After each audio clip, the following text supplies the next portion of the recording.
why we're doing things, why we feel as we feel, why we're doing what we're doing, why we like one person and another, sort of the psychoanalytical work that we do to understand ourselves seems to be making up stories, that we don't have access to the workings of our own mind. And so what we do is we look at our behavior and we infer, we guess. Welcome to the Mindful Communication Podcast. I'm your host, Jonathan Miller. And on today's episode, we interview Nicholas Epley. Nick is the John Templeton Keller Professor of Behavior Science at the University of Chicago Booth School of Business. He's the author of Mindwise, How We Understand What Others Think, Believe, Feel, and Want. He studies social cognition, how thinking people think about other thinking people, to understand why smart people so routinely misunderstand each other. It's amazing to think about how infrequently we really take the time to think about how it is that we're thinking. And yet, this all-important question dominates our lives. We are constantly making guesses and inferences at why we believe what we believe and why others believe what they believe. What became really apparent to me through this interview and having done research for this interview is that we know a lot less than we think. Not only about others, but even about ourselves. And in this day and age of overconfidence and alternative facts, where it's more important to be right than to be understanding, this topic has become more important than ever.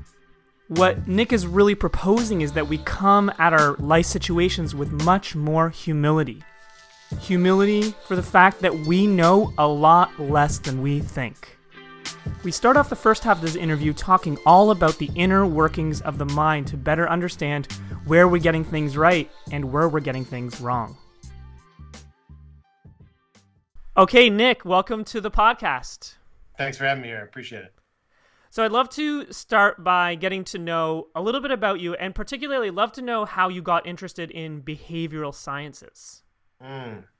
So I went to college interested in being a biologist. Like I wanted to sit out in the woods and study grizzly bears and stuff. I grew up out in the country in Iowa, and I had in my mind that I would be like Grizzly Adams. And I took my first biology classes, and I just found them to be dreadful. I just could not. I just found them to be dreadful. I couldn't get excited about it. But I took this intro psychology class where we read this intro psych text by Phil Zimbardo that had all of these videos with it as well. And it was self-paced. It was just one-on-one with me and the professor. And I just loved it. I just devoured this book. I was done in half the time it normally took a student to finish that book. And then we were doing all this other stuff at the end of the quarter. And I just felt like I had sort of found my calling. It was the excitement of that, and also the enthusiasm I had for some of the philosophy classes I was taking on ethics. That was really focused on, why good people are doing bad things. All of that stuff just made it clear that I was deeply interested in human behavior, why people do what they do. Philosophy, if you're interested in answering some of those questions, why people do what they do, philosophy can be sort of frustrating because it doesn't have a method for answering questions like psychology does, or at least not the same way. And so I found the ability to take these really big questions in philosophy and put them into experiments and turn them into psychology questions was just really exciting. I just loved it. Research worked out well. I had a great advisor as an undergraduate, Chuck Huff.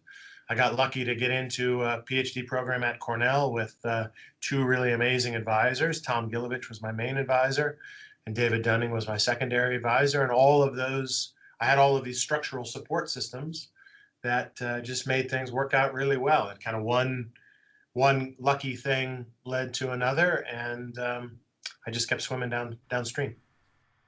So it was almost like a philosophical pursuit at first. Is that still a huge interest of yours? So I teach a class now called Designing a Good Life, which is to our MBAs, which is an ethics and happiness class. And mostly ethics courses are taught in business schools and elsewhere, sort of as philosophy courses. We're going to try to work through all the gray areas. I'm still deeply interested in those gray areas, and I'm deeply interested in why good people do bad stuff. Those big philosophical questions are still of interest to me. But I mostly turn them into psychology questions to help people actually manage folks in their daily lives. So my MBA students care about, how do I design an organization that helps people be better than they would otherwise be? And we can give them some insight into that. So I would say that most of us who work in psychology or behavioral science are fundamentally philosophers at heart, that we kind of care about big questions. We care about issues of free will and intuitive judgment and unethical behavior, but we have found a way that we can translate it into an experimental approach. So yes, my questions are still guided, I think, by sort of philosophical interest and theoretical interest, but the practical work is clearly empirical. I want to talk about your book, Mindwise. Now, it's 5 years old this year. Can you believe it's been 5 years since it came out? No, it makes it sound like it's old, like I haven't been doing anything since. It took me like 5 years to put the thing together. And not to mention decades of research in this book, which is why I think I enjoyed it so much. It's so concrete, and there's so many amazing studies and facts in there. So basically the idea of it's called Mindwise, How We Understand What Others Think, Believe, Feel, and Want. And you talk about this idea of the sixth sense that we humans have. Could you elaborate on that for our listeners? Yeah, so I study mind reading for a living. I study how we make inferences about each other's thoughts and attitudes and beliefs, and mostly how we screw that up and misunderstand each other in lots of different ways. This capacity to think about the mind of another person really seems to be one of the things that makes us unique as human beings on the planet. There's no other species, not our nearest primate relative, that really engages in the same kind of mental state inferences that we do. You and I, with the greatest of ease, can think about what other people want, what their intentions are, what their motives are, what they believe, whether they understood us or not. We can wonder whether other people find us to be interesting or not, or attractive or not. We're really good at this in the sense that we can do this easily. And these inferences about the minds of others, which are inherently invisible, you can never see another person's thought or belief or attitude, yet we reason about these almost as easily as we breathe, like a sixth sense. I mean, it's like another mental faculty that we have. Just like you open your eyes and you can view the world, I can't help but look at somebody's facial expression and infer an emotion that's lying behind it. Totally. I can't help but see somebody approach me and wonder whether they mean well by me or they're meaning to harm me. I can't listen to somebody on the news and a politician and not wonder whether they're telling me the truth or lying to me. It just operates as quickly and automatically as our other senses. So that's the way in which, not exactly the sixth sense, but that's the way in which I talk about it. Yeah, and I do love the analogy, because I think that what you're just trying to get to is it's so intuitive that we actually don't take the time to really think about the fact that we're doing this thing. And not only are we doing this thing, we're doing it all the time.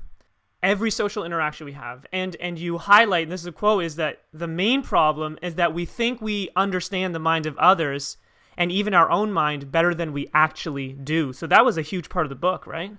Right. So overconfidence is, I would say, one of the most reliable results that we get when we're asking people to evaluate others' thoughts or beliefs or attitudes or other sorts of mental states, that other minds are just deeply, deeply complicated. We make inferences about other people quite easily. The factors that drive confidence in our judgment are largely the ease with which we make a judgment. So if it's easy to make an inference, we assume we're getting it right. If it's hard to do it, we assume we're not very confident we might be getting it wrong. But those cues of ease in our own minds are only weakly correlated with accuracy out in the world. And given how easy it is to make inferences about the minds of others, those are the cases where we're likely to be most complicated. So we just assume that we know a lot more about the inner lives of other people than we actually do. Not to mention other people, we also talk about how little it is we know about ourselves. You talked about in the book the ability to introspect creates an illusion that we know more about our minds than we actually do. And it also even makes our mind appear superior to others. So there's this self-deception happening there. Yeah. So psychologists have found out for decades, going back to 1977 is really the seminal paper here by Dick Nisbett, who's a psychologist at Michigan, and Tim Wilson, who's at the University of Virginia, now a nice friend of mine. And their paper looked at how accurate or how well people could infer why they are doing what they're doing. And it's not that people can't report on what's happening in their brain. Like you can tell me whether you're feeling happy or not right now. You can tell me whether you're angry right now or not. You can tell me what some of your beliefs are. You can introspect about some things, like mental content, sort of the output of our brains. You can make inferences about, you can report on. But why we're doing things, why we feel as we feel, why we're doing what we're doing, why we like one person and another, sort of the psychoanalytical work that we do to understand ourselves seems to be making up stories. That is, we don't have access to the workings of our own mind. And so what we do is we look at our behavior and we infer, we guess what's going on in our minds. It's the same kind of process, it seems, that we go through when thinking about the mind of another person. So if I see you pick up an apple and eat it, I infer you like it, right? Because you're eating it. Yeah. When I pick up an apple and eat it, I also infer that I like it because I'm picking up and eating it. It's the same kind of process. It doesn't mean we have actual insight. Just means that we're doing the same kind of inference process, both for ourselves and for others. I see. So we're just putting meaning to all of these things automatically. Even the things that we're doing, we're actually putting meaning to it in the moment. That's one way to think about it, yeah. So let me give you a concrete example. So if I watch you sign a statement advocating for some particular policy, I'm going to infer that you are in favor of that policy that you are signing because I see you signing it. If you ask people themselves to sign a statement indicating their support for somebody, and we just say, just sign this saying you support it, whether you do or not, it doesn't really matter. Just go ahead and sign it. People will later come to infer that they support that policy more after they have signed it, even when you tell them that it doesn't really mean anything. That is, they do the same kind of interest process for themselves that they do for others. There's some notable difference. We know more about ourselves than we do about others, so there are complicating factors. But it seems at its core to be the same kind of inference process. There was even one example you gave, like I think about even like my wife. Like I love my wife. I love her so much, and you're alluding to the fact that I could, like, if you asked me why, I would mostly be making up reasons as to why. I don't really know why, but I'm making inferences based off of, my actions that I'm observing in real life. Is that kind of how it's working? That's right. Yeah, that's right. And if I knew all the same things that you did about your wife, I'd make the same kind of inferences in all likelihood, or similar. I'd go through the same kind of process. So it's a human thing. It's a human thing we do, not necessarily unique to individuals. Let me give you a really concrete example here again. So I'll tell you a story about my wife. So we met in college a couple weeks before we started school, actually. So I was 17, my wife was 18, we were young. We didn't date for a while until the middle of that year. One of the things that we know about attraction is that you tend to like people who you're around a lot. Propinquity matters a lot. People tend to be friends with people who live close to them, for instance, not people who live far away from them.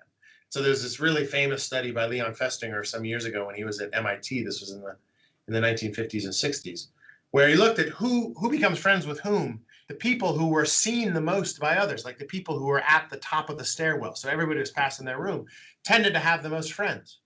And the people down at the end of the stairwell who were seen less often had fewer friends. But if you ask people, like in the first room, why do I have lots of friends? They don't say because everybody passes my room. No, of course not. I'm a nice guy, right? I'm friendly and nice, right? Yeah. Now, ask why did I fall in love with my wife? I'll give you all kinds of reasons why. How amazing she is, and she is all of those things, yes. But it's also the case, I distinctly remember, as a psychologist, I'm attuned to this. She worked at the front desk of our dorm at the time in the evening when I would come home at night. So I would see her almost every night on the way in, and I would often stop and talk to her. Now, if you ask, why did I fall in love with my wife? I'm probably not going to say because she worked at the front desk.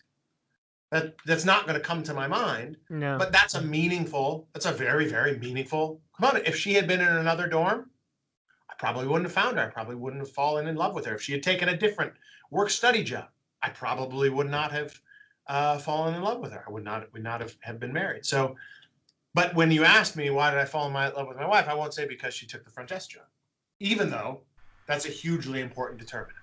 Yeah. It's also very unromantic, so let's keep that on the down low, right? Yeah, it is. It is unromantic. My wife has heard me talk about that before. So, when you're married to a psychologist, you deal with romance in slightly different ways.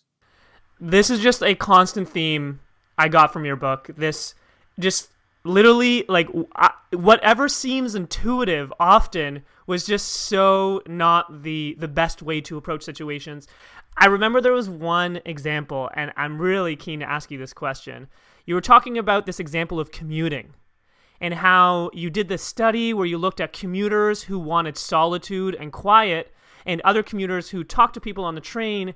And, I'm interrupting. Do you actually mind talking about this study real quick, and I can ask some follow-up questions? Yeah, so this was an experiment we did some years ago. We followed up on it now in a bunch of different ways.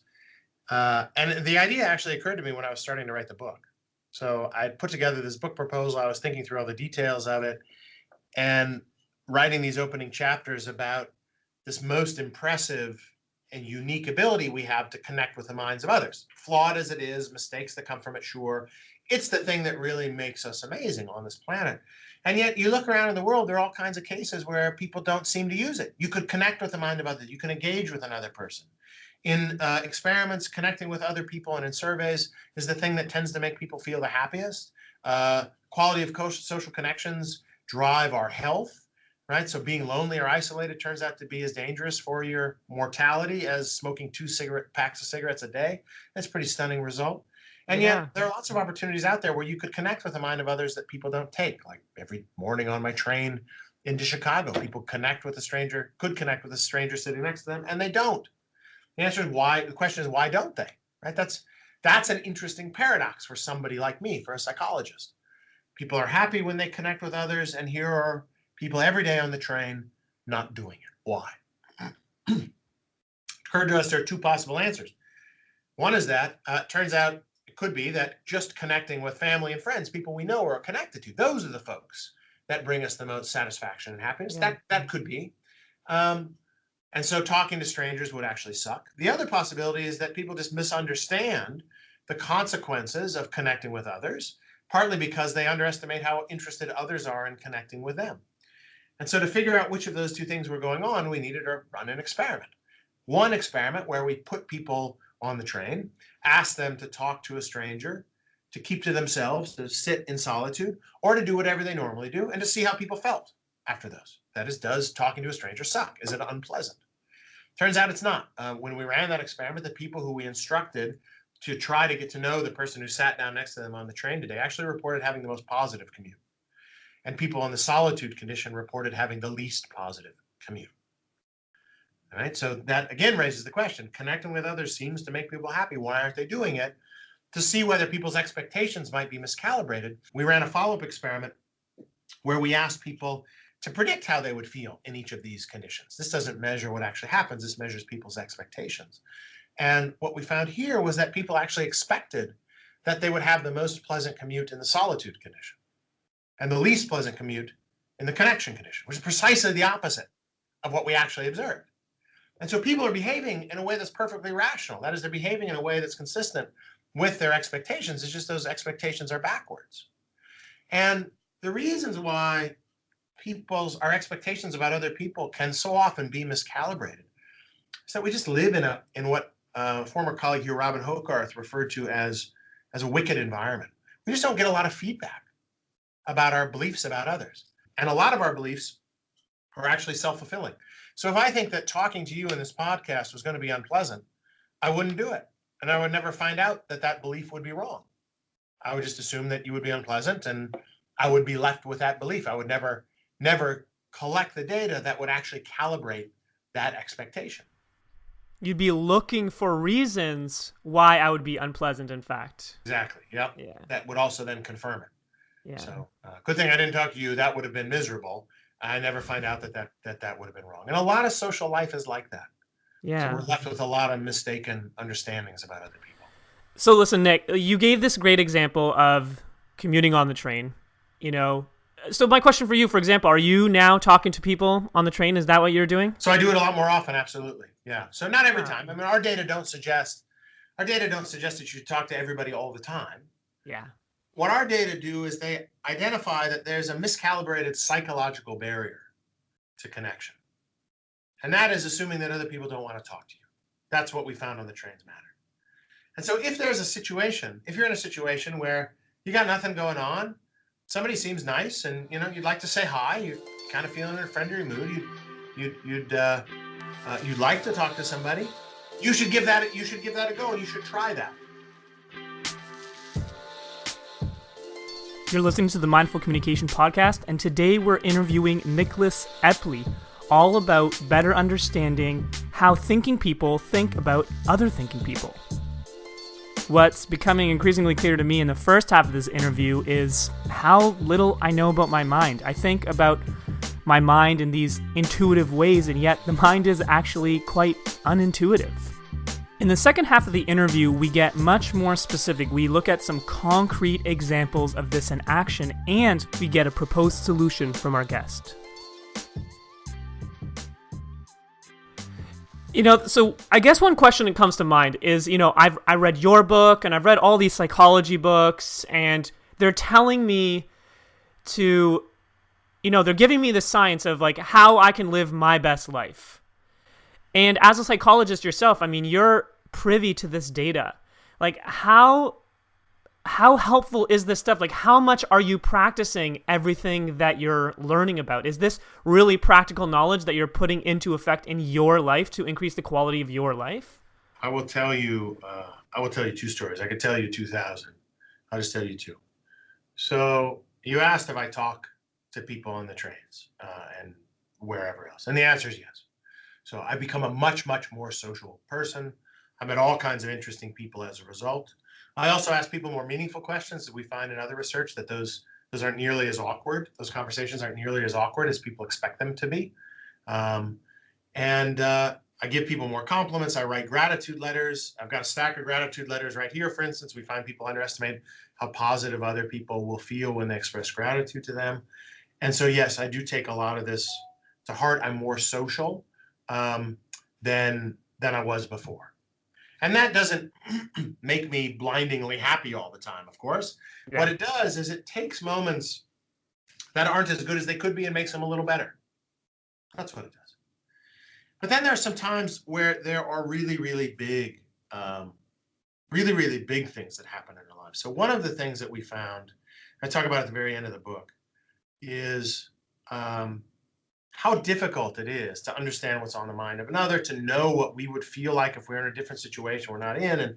And the only way to really understand what it's like to be somebody else, or even to know what we would be like in a different situation, is to get perspective from other people, to ask other people what's actually on their mind. What a surprise. Yes, but people don't do that because they don't recognize how beneficial it is.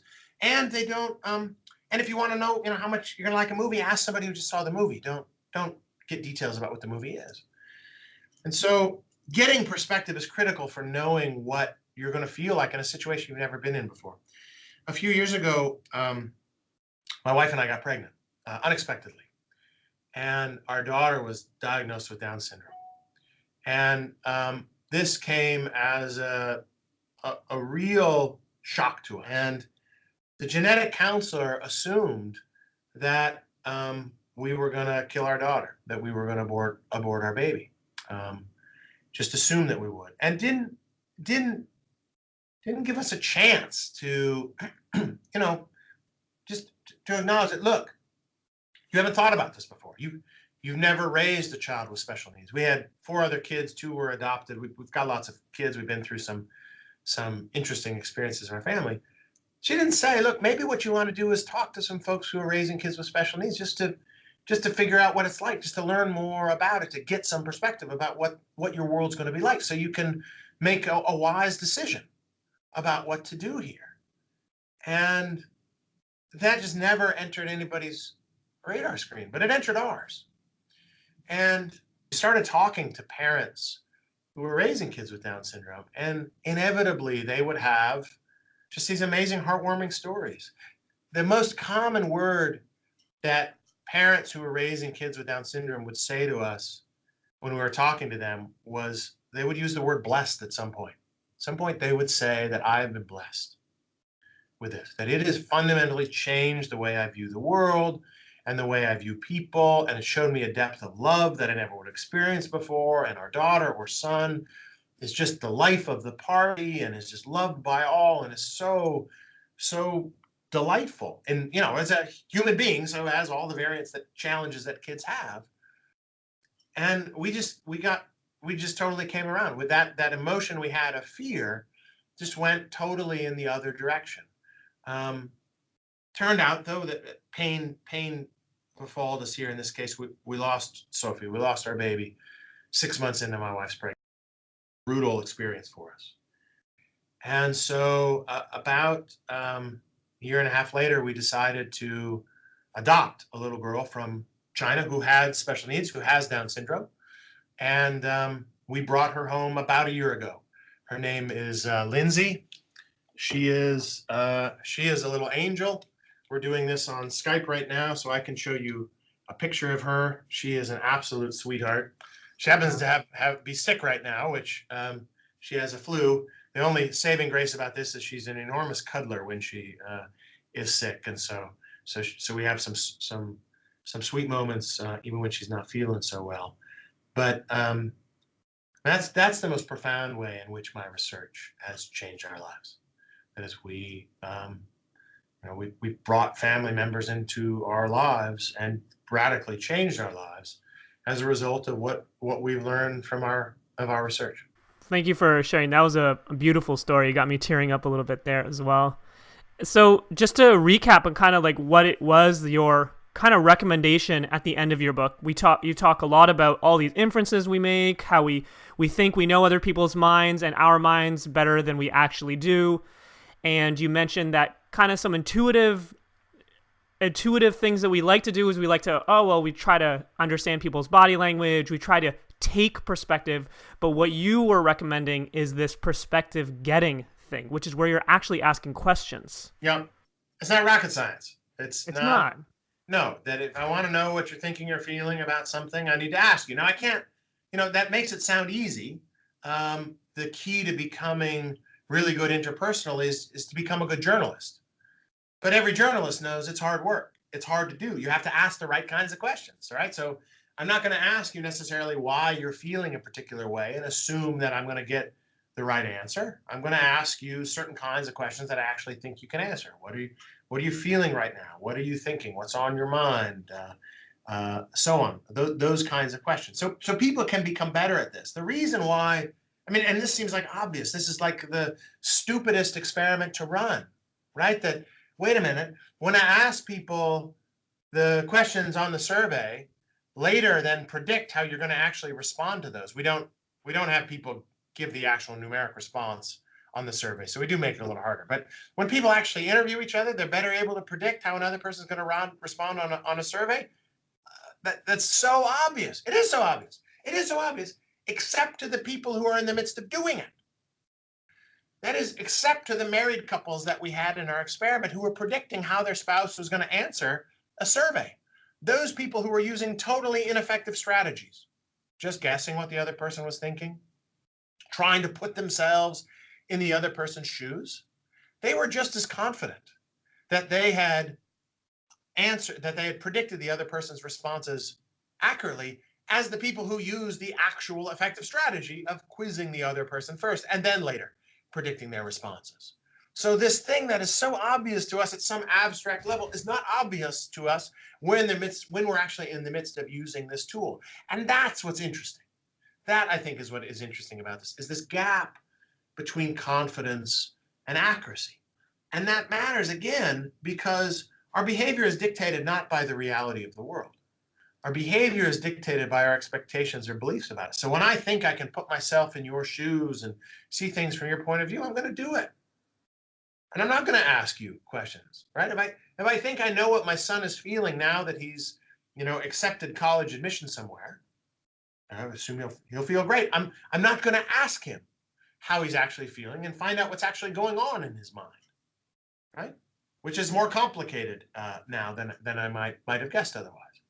So it's not that the outcome is surprising. It's that the outcome is surprising to people when they're actually using these. And they don't use this obvious strategy nearly as much as they should, because they think the useless strategies that they use of just guessing or using perspective taking are much more effective than they actually are. So you're obviously very passionate about this stuff. You know it very well. And, when I remember reading this book for the first time, I was like, yeah, of course, this makes so much sense. So when does this become a textbook that they teach in schools? When does this kind of thinking become common knowledge in our world? That's a good question. So I have had probably, I don't know, we'll say maybe 500 conversations with people over the years now about the train studies that I told you earlier. I'm not sure I've convinced anybody to talk with a stranger. I'm not sure that I have. You think about what's going on in climate science right now, right? So the empirical data, empirical evidence is just overwhelmingly obvious that we are heating up the planet and that it's a major calamity. And it's hard to get politicians to do anything about it, even today. And there's not a widespread consensus among the population about this, even though climate scientists, it's essentially uniformly, except for a few cranks, recognize the gravity of this situation. That's a case where the science is just transparently obvious. In my case, right, so you said my book came out in 5 years ago. Some of this just takes time for other people to do more research, to follow up on these things, to really beat it around, for me to continue talking about this and some of it takes time, and I don't have near the force behind this research as the climate scientists do. I think we're coming around finally now, about 50 years, too late from some of the earliest data on this. So don't be so impatient. Give me 50 years, okay, and then check back with me. We'll see where we are then. Sounds good. So should we get that in calendar now, or? Yeah, right. Put that on the calendar. Yeah, absolutely. Yeah, that's right. How far ahead does iCal work? That's right. So, what's next for you? Like, what's you mentioned that you're thinking about a new book. Like, what's your game right now? You have all these amazing findings in this book, and like, what do you want to do next? Like, where's your research guiding you? So, a lot of what we're working on these days in the lab, are trying to understand barriers to social engagement. I think the most critical decision point in any interaction at any point in our lives is that first one, where you decide whether you're going to approach or avoid somebody. The most critical moment in any interaction is hello. And we find that there are a lot of psychological barriers that keep people from being as social as would be optimal, as pro-social as would be optimal for their own well-being. So I described the train studies, right? There are barriers that keep people from connecting. They enjoy the train commute more when they connect than when they don't. We find that's true on buses and cabs. In other experiments, we find that people underestimate how positively other people will respond to expressions of gratitude. And that leads them to be less inclined to write gratitude letters. Gratitude letters make you feel great when you write them. They make recipients feel thrilled. People don't do this as much as they ought to because there's a psychological barrier that gets in the way. They underestimate how positive others are going to feel. We find this just almost everywhere, with giving compliments, with apologizing, with revealing secrets about yourself, with disclosing important, deep, meaningful, intimate information about yourself to somebody else in conversation. We find it with constructive confrontation. So we're in a relationship. You and I have some issue that we're dealing with. It needs to be brought up so that we can work through this to strengthen a relationship. People overestimate how unpleasant those conversations are going to be, and hence don't have those conversations. So we're finding these psychological barriers to social engagement, to social connection, showing up over and over and over and over and over again. And we're working through all of these different kinds of varieties in the lab in lots of different ways. And there's a book in there somewhere. About that most critical moment of social engagement, that approach avoidance decision. Do I connect with you or do I avoid you? And I don't know what that's going to look like yet. It's going to take a little time to figure that out. Wonderful. Nick, what's the best way for listeners to connect with you if they want to get more information about you? Or I'm afraid I'm not a big social media person. That's another thing that I've taken from my research and other people's research, is that social media tends not to make people particularly happy, or it can be distracting. Sometimes I might hurt in professional circles, but people can get any of my papers on my website as they're coming out. That's probably the best way to do it. And just a shout out to those papers, because I've read a bunch of them and they're really fascinating stuff. The stuff about gratitude, perspective getting, amazing stuff. What's one thing that listeners can do from some of your recent research or even from our talk today, like this week, that can have an impact on them and their lives? So sit down and write a gratitude letter to somebody and send it off. That's super simple. I mean, all of these things are simple, right? I mean, you can do something every day. So turns out people underestimate how positive others will feel when you compliment them. When you've got a compliment to give somebody, say it. Try that this week. If there's somebody who has done something really meaningful for you in your life, but you've never really shared it, sit down and write them a gratitude letter. Just do that. There's somebody who you see every day, but you've never said hello and introduced yourself to, gotten to know them a little bit, give that a try. Right? So there are 3 things. Try one of those, and then there are 2 bonuses for the next 2 weeks. Nick, I can't thank you enough for coming on the show. I'm feeling so energized, and I hope your energy level's a little bit higher right now. I know you've been working pretty hard lately, so thanks again. Absolutely.